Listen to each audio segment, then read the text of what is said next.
Todos tenemos un destino maravilloso, todos tenemos bendiciones poderosísimas aguardando por nosotros. Sin embargo, muchas veces no llegamos a ese destino o muchas veces no recibimos esas bendiciones porque perdemos mérito, porque cometemos errores a lo largo del camino que nos ciegan y que nos hacen dar palos de ciego, nos hacen perdernos del camino, nos hacen tropezarnos y por todo eso es que no recibimos ni llegamos al lugar donde ya teníamos nuestro nombre ahí. Y esto fue lo que le pasó a Korak. Él estaba destinado a ser un gran justo, un gran sadik, pero por la envidia que sintió y también por su deseo egoísta de gloria, perdió su sabiduría. Y al perder su sabiduría, entró en un estado en el cual empezó a cometer acciones erróneas que al final terminaron en su muerte. Por lo mismo, en este episodio vamos a ver dos cosas muy importantes. La primera es el Midrash de Korak, como lo prometí en episodios pasados, porque es una historia muy interesante. Y la segunda, cómo podemos nosotros protegernos de no perder nuestra sabiduría, de no cegarnos y poder llegar al destino que nos corresponde y recibir las bendiciones maravillosas que nos esperan. Si todo esto es de tu interés, quédate porque vamos a ello. El dinero no es el fin. El verdadero fin es el poder. Poder sobre nosotros mismos y poder sobre esta realidad. Sin embargo, el dinero es la antesala. Es el primer escalón en el ascenso hacia el verdadero poder. Mi nombre es Jean-Pierre Bernal. Aquí documentaré mi viaje. Descubrirás las cosas que hago y aprendo para que juntos subamos ese escalón. Bienvenido a la antesala del poder.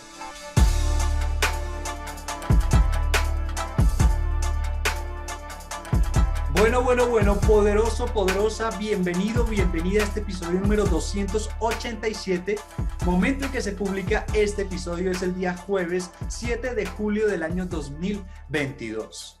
Como lo dijimos al principio, podemos cegarnos por envidias, por deseos egoístas que al final impidan que lleguemos al gran destino que nos espera, que recibamos la gran bendición. Y este es un episodio un poquito diferente a lo que normalmente sacamos, en el sentido de que si bien hemos mencionado Midrash, que serían como historias, en este lo vamos a hacer casi que de forma específica en el Midrash. En los anteriores episodios en los cuales hemos mencionado algún Midrash, lo he contado por encima, pero me he centrado más en la parte del concepto metafísico. Aquí me voy a centrar un poquito más en la historia y al final vamos a ver unas conclusiones interesantes para que no nos ceguemos. Entonces hay un Midrash que habla de Korak, que es prácticamente el personaje principal del cual hemos hablado en los últimos días, y este era un tipo muy importante en el Kahal o en la comunidad de Israel, porque era una persona importante dentro de la tribu de Levi, de los levitas, pero él estaba profundamente ofendido con Moshe porque no se le asignó a él ninguna posición prominente dentro de la comunidad. O sea, si bien era un levita y ocupaba un lugar importante comparado con las otras tribus, dentro de los levitas no estaba ocupando una posición importante que era lo que él sentía que merecía. Y pues el mismo Korak pensaba para sus adentros: mi masal, o sea, mi destino, indica que yo he nacido para la grandeza, así que ¿por qué razón mi abuelo llamó a mi padre Itzar? Itzar es aceite. Si lo llamó así es porque debe haber previsto que al igual que el aceite siempre flota hacia la superficie, así también mi padre engendraría hijos superiores merecedores de ungimiento con el sagrado Shemen HaMishha para posiciones de Keuná o realeza. Así que ¿quién es destinado sino yo, el más grande de los hijos de Itzar y el más calificado para el alto oficio? O sea, dentro de su cabeza tenía un montón de pensamientos y argumentos que le decían o le llevaban a creer de que él era una de las personas que debía ocupar uno de los cargos más importantes que hubiese en ese momento dentro de la comunidad de Israel. Y es que él reunía un montón de cualidades que no tenía cualquier persona, y como las reunía, pues obviamente se podría decir que sus argumentos eran lógicos y que él debía ocupar ese cargo importante, ese cargo poderoso. Porque primero, su linaje. En su linaje está el antepasado de Kehat, que eran de los tres hijos o de las tres familias más importantes dentro de los levitas, y su familia, los hijos de Kehat, eran la más importante de las familias levitas. O sea, habían tres familias levitas súper importantes, pero la más importante de esas tres era la de Kehat. De Kehat vienen Moshe, vienen Aarón. De hecho, Korak era un primo hermano de Moshe y de Aarón. Cuando se designa a las personas que se encargan del Aarón, o sea, del arca, de esa parte tan sagrada del tabernáculo, él fue uno de los elegidos. Recordemos que cuando ellos tenían que levantar el campamento para irse, 6 personas tenían la tarea de coger la manija del arca, y esas personas decían unas palabras, que ya lo vimos hace varios episodios, que lo que hacían era que el tabernáculo se levantara y empezara a levitar, a flotar, y ellos simplemente tenían que irse casi que colgados del tabernáculo. Pero no todos los levitas iban colgados, sino solo unas pocas personas elegidas para ese trabajo, y entre ellos estaba Korach. O sea que tenía una función importante, solo que él quería algo mucho más importante. Por otro lado, el tipo era muy inteligente, era muy instruido, porque el hecho de ser de una familia tan importante pues le daba acceso a mejor educación, a mayor sabiduría. Por otro lado, él tenía cierto Ruach HaKodesh, o sea, una inspiración divina tal que él vio que sus descendientes incluían personas muy importantes para la tribu en posteriores generaciones, tales como el profeta Shemuel, o en español el profeta Samuel, así como 14 grupos de Levín o de levitas, quienes profetizarían también con Ruach HaKodesh o con esta inspiración divina. O sea que de él, de su linaje posterior, vendrían personas muy importantes dentro del pueblo de Israel. Y todos estos argumentos lo llevaban a pensar a él: yo estoy destinado a ser la fuente de toda grandeza de este lugar. ¿Cómo puede ser que yo mismo no alcance un rango de especial importancia dentro de la comunidad? Como reunió todos esos argumentos y reunió toda esta envidia y este deseo egoísta de mayor gloria, de mayor honor del que ya tenía, pues lo llevó a querer levantarse contra Moshe. Pero como esa misma envidia y ese mismo deseo egoísta lo cegó, tal como lo hemos dicho desde el principio de este episodio, al estar cegado no se dio cuenta con esa inspiración divina que se lo hubiese dicho. Si se hubiese dado cuenta, se cegó de ver de que al hacer eso iba a ser destruido, y que en realidad esa progenie, esos descendientes de un futuro que iban a ser tan importantes, no venían de él, sino de sus hijos, los hijos que sobrevivieron a la muerte de él, porque con él murieron 250 personas. De los hijos sobrevivientes, los descendientes de esos hijos sobrevivientes iban a ser esos grandes ilustres del futuro. Y otro argumento que él tenía, que la verdad ningún otro levita lo tenía, solo él, era de que él tenía una riqueza inmensa. Y como tenía una riqueza inmensa, a diferencia de los demás levitas que no tenían riquezas, él se consideró que era afortunado por Dios, era bendecido por Hashem, y por consiguiente tenía el mismo derecho para contender contra Moshe. Porque hay un dicho que dice: un hombre rico habla con descaro. Porque si decimos que esta realidad física es reflejo de la realidad metafísica, y si él era rico, a diferencia de los demás levitas, eso significa que él tenía como un nivel superior a nivel metafísico respecto a los demás. Pero hay que saber cómo fue que se volvió rico Korach y por qué los demás levitas no eran tan ricos. Y tendríamos que remontarnos a la época en la que el pueblo de Israel salió de Egipto. Porque en esa época que salió de Egipto el pueblo, Moshe les dijo a todos, menos a los levitas, de que despojaran a los egipcios de todo oro y de toda plata y toda riqueza que tuviesen, como que los saquearan, porque en realidad los israelitas saquearon a Egipto, y esa fue la razón por la cual el faraón los mandó perseguir al final. Cuando ya les había dado la salida, después los mandó perseguir, fue porque habían saqueado todo Egipto. La única tribu que no saqueó nada de Egipto fueron los levitas, y la razón de eso fue porque los levitas fueron los únicos que no fueron esclavos en Egipto, a diferencia de las demás tribus, y como las demás tribus sí fueron esclavas, esa fue como su pago por todos esos años de esclavitud que vivieron. Los levitas fueron libres y estudiaron Torá durante esos años en Egipto, así que ellos no recibieron esa recompensa del saqueo de los egipcios. Además, por otro lado, como se la pasaban estudiando Torá, pues no le veían ningún sentido a tener ningún tipo de riqueza material, porque ellos vivían muy en ese espacio metafísico y demás. Pero Korach sí estaba hambriento de dinero, él sí deseaba riquezas, y mientras estaba en Egipto, él fue el tesorero del faraón, o sea que él era el que manejaba todo el dinero y toda la riqueza de la corona egipcia. Por eso él era muy partidario de que con todas esas plagas que estaban azotando Egipto, pues que se hubiesen esperado a que el pueblo egipcio se muriera y ellos se hubiesen quedado con todo, porque él, dadas sus cuentas, se iba a quedar con todo el tesoro de la corona, entonces iba a ser el hombre más rico del mundo. Pero como dicen los sabios, Dios o Hashem conduce a cada persona a lo largo de la senda que esa persona desea ser conducida. Como él tenía tanto deseo de riqueza, Dios satisfizo ese anhelo, permitiéndole descubrir una parte del tesoro que Yosef Atzadik, había ocultado en las arcas reales. Era un tesoro oculto y él lo descubrió, y con este descubrimiento Korach se convirtió en una de las personas más ricas que jamás vivieron, o sea, una de las personas más ricas de la historia. Sin embargo, como empleó su fortuna para irse en contra de la Torá, pues no quedó ningún rastro de esa fortuna en la tierra, porque fue castigado medida por medida. O sea, el tipo era rico y fue uno de los hombres más ricos de la historia, según lo que nos cuenta el Midrash, y tras del hecho tenía linaje, tenía de todo como para pensar de que estaba al nivel de Moshe y al nivel de Aarón y poder contender contra ellos e incluso ganarles. Pero igual, el tipo no era un tipo malo y también por su mismo nivel de ser instruido, de ser sabio, nunca se levantó contra Moshe aunque quería hacerlo. La razón por la cual él se levantó contra Moshe fue porque su esposa empezó a inflarle el ego. Antes de este deseo egoísta tan grande que se le creció que su esposa lo que hizo fue acrecentarlo, él sabía manejarlo, él sabía mantenerse, quizá con resentimiento dentro de sí, quizás, pero sabía cuál era su lugar y ocupaba su lugar, que era el cargar el arca y hacer las tareas de los levitas que tenían que hacer. Su esposa empezó a inflarle el ego y él la escuchó.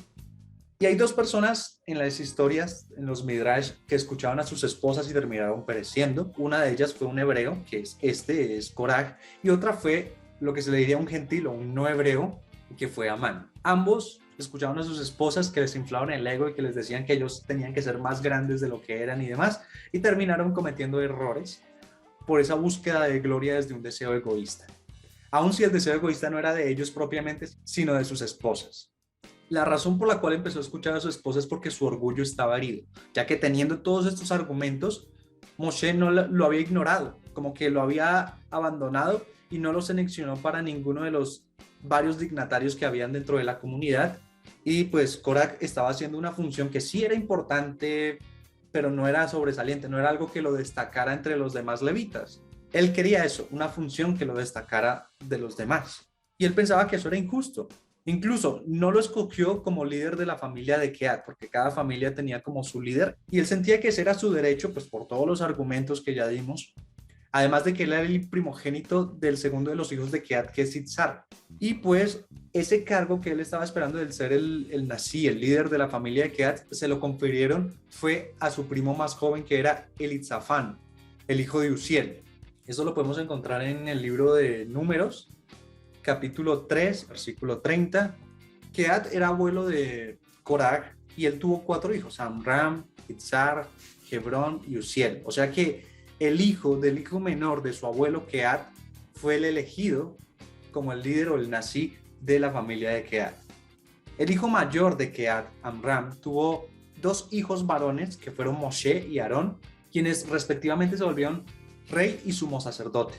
El nieto de Amram, o sea, el hijo de Aarón, que se llamaba Elazar, fue nombrado Cohen, o sea, sacerdote, mientras Korach no lo fue, a pesar de que Korach se sentía un igual a Elazar, ya que Korach hizo un cálculo del valor numérico y ambos tenían el valor numérico 308. Entonces él decía, pero si yo tengo el mismo valor numérico, ¿por qué yo no fui nombrado sacerdote y sí fui nombrado Elazar? Aun cuando Elazar es más joven que yo y pues yo tengo más sabiduría, además soy un primogénito de uno de los hijos de Kehat. Entonces Korach veía como injusto la manera de distribuir algunos de los oficios como Moshe lo había distribuido por boca de Dios. Y por lo mismo pensó de que Moshe no estaba haciendo la distribución como Dios le decía, sino como a Moshe le parecía. Y en este punto, ya cuando se llenó de tanto odio, de tanta envidia, de tanto deseo por gloria, eso fue lo que lo cegó. Perdió su sabiduría, a pesar de que era un hombre tan sabio, perdió la razón. Y ahí fue cuando empezó a verse como iguales con personas que habían alcanzado rangos más altos que él. Y empezó a declarar de que Moisés o Moshe había distribuido los oficios sin un mandato divino y que por alguna razón Moshe lo odiaba o no lo quería y por eso no le dio un cargo importante a Korach. E incluso estaba tan cegado que llegó a afirmar de que Moshe se había inventado todas las mitzvot o los preceptos de la Torá, que era lo que él le enseñaba a las personas. Y esto fue lo que lo llevó a ser cualificado o calificado como uno de los que desprecia la palabra de Hashem, porque levantarse contra Moshe, renegar de Moshe y decir que está mintiendo a sabiendas de que Moshe escuchaba directamente la voz del Creador, es decir, de que el Creador está mintiendo, o sea que se levantó directamente contra la Torá, contra Dios, contra todo. Y siempre que conversaba con su esposa, este era como el tema preferente y ella pues al hablar de eso y al llenarle el ego y al decirle que él era grandioso, maravilloso y demás, poco a poco crecía en su corazón ese deseo de envidia, de levantamiento. Y en un punto de la historia, si vamos al libro de Números capítulo 8, desde el versículo 5 hasta el 14, Dios le ordenó a Moshe de que tomara a los levitas de entre los hijos de Israel y los purificara. Entonces, lo que hizo entre varias cosas de la purificación fue rasurarlos, dejarlos calvos, que lavaran sus ropas, bueno, un montón de cosas que hicieron ahí para purificarlos. Y cuando Corach llegó a la casa, la esposa le dijo que no lo reconocía, como que lo desfiguraron, lo dejaron feo porque le quitaron su cabellera y se veía feo. Eso es lo que decía la esposa. Entonces, cuando la esposa le preguntó quién te hizo esto, Corach le dijo que fue Moshe. Y también le dijo que Moshe y Aarón lo alzaron y lo balancearon hacia arriba y hacia abajo y que le dijeron que ya estaba puro. Pero él decía, bueno, la verdad yo no me siento más puro, sino que siento un deseo cada vez más fuerte de rebelarme y blasfemar contra la palabra de lo que dice Moshe. Porque lo que pasa es que cuando uno estudia Torah y cumple los preceptos, eso es un elixir para que la persona se purifique o que sienta ese poder de purificación cuando desea purificarse. Pero se convierte en veneno para aquellos que buscan corromperse. Él ya tenía tantas cosas acumuladas dentro de sí que su deseo era corromperse, así que lo que hizo esta ceremonia de purificación, este ritual de purificación, fue incrementar eso. La esposa aprovechó esto y le dijo que eso era ridículo, que esto era que Moshe lo odiaba y por eso lo hizo hacer eso de afeitarle la cabeza para que se viera todavía más feo. Korach le dice que eso no es así porque Moshe le hizo lo mismo a sus hijos. Y la esposa le dijo, ¿y qué importa? ¿Qué le importa a Moshe que le hagas a sus hijos mientras él pueda agradarte? Como llenando de fuego esa idea de que realmente Moshe lo odiaba y tenía algo en contra directamente de Korach. Así que Korach empezó a soltar estas cosas y empezó a ganar seguidores entre el pueblo de Israel que estaban en contra de Moshe, pero lógicamente no hizo nada porque el pueblo en sí admiraba a Moshe y hubiese sido asesinado por el mismo pueblo si hubiese sugerido una rebelión contra Moshe. Sin embargo, ya después de 2 años de caminar en el desierto, cuando pasa todo el capítulo de los espías, que lo hemos hablado en algunos episodios anteriores, toda la semana pasada hablamos de eso, desde el episodio 277 hasta el 283, casi que todos mencionamos ese episodio de los espías, que es un episodio bastante triste. Cuando llegó eso, se decretó de que el pueblo de Israel, toda esa generación, esos 600,000 hombres de ese momento, iban a caminar al desierto hasta que todos murieran para que la nueva generación sí pudiera entrar a la tierra prometida. Y eso desanimó muchísimo al pueblo. Por lo cual, ahí fue cuando Korach aprovechó esa coyuntura para poder alzarse contra Moshe sin que el pueblo se opusiera, porque pues estaban bastante desanimados contra Moshe, ya que Moshe no había podido impedir este decreto de muerte que había caído sobre ellos y la popularidad de Moshe había decaído. Ya en el último tramo antes del levantamiento de Korach, un día cuando Korach regresó de la casa de estudio, su esposa lo inspiró con una idea para empezar esa discusión o ese levantamiento contra Moshe. La esposa le preguntó a Korach, ¿qué alajá les enseñó Moshe a ustedes hoy en la casa de estudio, en el Beit Hamidrash? Korach le respondió que él les enseñó las leyes del tzitzit, que eran vestir cuerdas anudadas, de las cuales una es tejelet. Ya lo dijimos, creo que en el episodio de ayer o antes de ayer, que tejelet era un color azul como el cielo. Y pues que Moshe les había dicho que esas cuerdas tenían que ir en las vestimentas, las cuales deben ser hechas con lana azul teñida con la sangre de una criatura gilazón. Y la esposa le dice, pero bueno, ¿qué estupidez es esa? La verdad, yo te podría hacer una vestimenta totalmente tejelet y no habría necesidad de hacer la cuerda. Entonces, eso lo tomó como argumentos para poderlo utilizar contra Moshe. Y empezó a coger todas las alajás que Moshe les había enseñado para encontrarle como la cosa en la que parecieran ridículas o sin sentido. Y poco a poco le peleó hasta que Moshe bajó la cabeza y ya después vino el episodio que se abrió la tierra y se los tragó. Esa es toda la historia o todo el midrash que nos habla de Korach. Y lo que nos dice aquí es que él tenía un puesto maravilloso, o sea, no era cualquier persona de la comunidad de Israel, era un levita, y un levita ocupaba una posición importante en lo que sea que ocupa. Además, creo que es en el libro de Salmos en el que habla de que él estaba destinado a ser uno de los justos más importantes de la historia de los justos que han existido.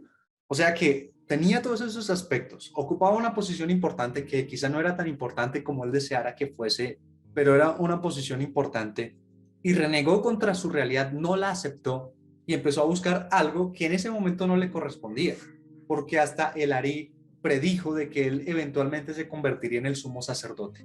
Pero como tenía envidia, como tenía deseo egoísta de mayor gloria, no aceptó su realidad. Y ese es el problema de lo que le pasa a la mayoría de las personas. Están en una buena posición, solo que no logran reconocer su lugar privilegiado y no lo aceptan. Y al no aceptarlo, lo que están diciéndole al universo, a Dios, a la creación, es de que es injusto. Y pues la misma creación hizo todo un trabajo para que esa persona recibiera y estuviese en el sitio en el que está. Y si yo le digo que eso no es así, que eso es injusto, pues yo estoy diciendo de que ese trabajo que hizo la creación para ponerme ahí fue en vano. ¿Y cómo se va a sentir? Pues de la misma manera en la que tú te sentirías cuando hiciste todo un trabajo y te dicen que ya no hacía falta hacerlo. Así que el problema normalmente es que la gente, cuando se llena de envidia, se llena de este deseo egoísta por más, que no tiene nada de malo tener una ambición. Lo que tiene de malo es no aceptar mi realidad, porque la única forma en la que yo puedo llegar a un punto más avanzado del que yo tengo destinado para mi vida es aceptando mi realidad. Cuando yo la acepto, en ese punto ya puedo conducirme en un camino que me lleve a algo aún más grande. Incluso si mi destino no era tan grande, puedo hacerlo más grande, pero es aceptando mi realidad. Cuando una persona pobre siente envidia por alguien, yo recuerdo alguna vez en un trabajo una chica que llegó al trabajo, ya estaba estudiando y a la vez trabajando, entonces llegó a su jornada de trabajo y estaba como de mal humor. Y yo en un momento le pregunté hasta que me contó al final, no me contó directamente, sino que me dijo que le parecía injusto de que mientras ella tenía que estudiar y después salir a trabajar, hubiesen personas en su universidad que vivían de lo que los padres los mantuviesen y lo único que tenían que preocuparse era de estudiar. Entonces que a ella le parecía injusto. Pero obviamente si uno ya se va a un plano de supraconciencia es totalmente justo, porque tú no sabes si en esa vida anterior de esa persona que hoy en día no tiene que preocuparse económicamente, ya hizo todo un trabajo para que en esta vida mereciera eso. Eso tú no lo sabes y solo se sabe desde ese plano de supraconciencia. Entonces, si tú, sin ese conocimiento, sin ese discernimiento, empiezas a renegar y a decir que es injusto o que sientes envidia por eso, lo que estás diciendo es que no aceptas tu realidad actual. Y al no aceptarla, pues te queda muy difícil avanzar. Poco tiempo después ella empezó a tener varios problemas dentro del trabajo, al punto de que casi estuvo al borde de ser echada. Pero bueno, después como que todo se estabilizó para ella y le empezó a ir muy bien. Y de hecho hace mucho tiempo que no sé de ella, pero espero que le esté yendo muy bien. Ella en ese momento no aceptó su realidad y todo se convirtió en caos. No se murió como le pasó a Cora, afortunadamente, pero hubo partes de su vida que empezaron a morir, como la relación con sus compañeros de trabajo. Esta envidia, el estar cegados, el no reconocer la posición que cada uno le corresponde, lo que hace es traer energía de muerte. Y que no necesariamente tiene que ser una muerte personal de uno, sino una muerte en algún aspecto de nuestra vida. Que después uno puede revivirlo, claro, pero entonces hay que tener los pies sobre la tierra y eso al final, ¿qué se llama? Humildad. La humildad es saber dónde estoy parado y saber quién soy yo y desde ahí avanzar hacia donde tenga que avanzar, pero sin desconocer quién soy yo. No todo el mundo vino aquí a ser Bill Gates, ni todo el mundo vino a ser Jeff Bezos. De pronto a una persona le tocó en su vida y su destino es vivir y morir pobre. Pero si esa persona logra aceptar su realidad sin quejarse de por qué la distribución del ingreso es tan injusto y todas las cosas que la gente suele quejarse, desde su pobreza pueden pasar cosas maravillosas que hagan que el sistema cambie y diga, no, esta persona merece más. Ya, o sea, lo está disfrutando, está aceptando su realidad, pues démosle más. Y ya de pronto, quizás no se vuelve un Bill Gates, quizás no se vuelve un Jeff Bezos, pero se vuelve una persona prominente en clase media y tiene una vida económica mejor de la que tenía o de la que le estaba destinada, pero porque aceptó su realidad con humildad, con alegría y desde ahí empezó a construir. Nadie tiene una posición que no sea justa, simplemente esa posición para ese momento de su vida, para su nivel de evolutivo y para su nivel de conciencia es perfecto y es la materia prima que necesita para poder desarrollar algo más grande. La cuestión es que no todo el mundo es capaz de verlo. Así que no sé en qué punto estás tú en este momento que me estás escuchando, pero lo único que te puedo decir es que si logras tener la humildad, logras tener como ese discernimiento para ver que lo que te está pasando en este momento en tu vida es simplemente para construirte, es tu materia prima, que si la sabes usar te puedes construir de manera inmensa, no habría razón o no habría forma en la cual tú te sientas mal, sino por el contrario que crezcas desde ahí y logres un destino más grande que incluso el que estaba destinado para ti. Ese era el episodio de hoy. Espero que sea de gran ayuda, de gran poder. No sé si este tipo de episodios donde meta la historia, el midrash, cositas así, sea de interés. Si no es tan interesante y prefieren que volvamos a los conceptos, me pueden escribir a los datos de contacto que están en la descripción del episodio y decirme, hey, Jean-Pierre, no, más bien quedémonos en los conceptos, las historias no son tan interesantes. Como ustedes prefieran, o si quieren más historias o un midrash específico, pues lo podemos mirar también. Yo estoy abierto a cualquier proposición, lo que ustedes quieran. Y a su vez, ahí en la descripción del episodio van a encontrar dos enlaces. Uno hacia un canal de Telegram, otro hacia un grupo de WhatsApp. En ambos estamos forjando la comunidad de este podcast, La Antesala del Poder. Te puedes unir a ambos. Ahí estamos compartiendo las energías, ahí estamos generando esa gran comunidad. Como también puedes decir, mira, yo no quiero hacer parte de esto y eso es totalmente respetable. Al contrario, muchas gracias por tu interés, tu tiempo hasta ahora. Te deseo todo lo mejor. No me quedaría más que invitarte a escuchar los episodios que ya están publicados, como a escuchar los que iremos publicando, porque estamos publicando todos los días. Y sin más por agregar, que nunca seas cegado por la envidia y que llegues a un destino más grande del que te corresponde. Te agradezco mucho por haber escuchado este episodio. Bendigo tu camino. Te invito a revisar los episodios que ya están publicados y te invito a compartirlos por si consideras que esto es bastante interesante para que otras personas también se enteren. En la descripción de este episodio vas a encontrar enlaces para la comunidad del podcast, así puedes hacer parte de ella, y también enlaces con los cuales puedes contactarme, ya sea que tengas una propuesta, un negocio o lo que sea. Sin más por decir, gracias poderoso, nos vemos en un próximo episodio.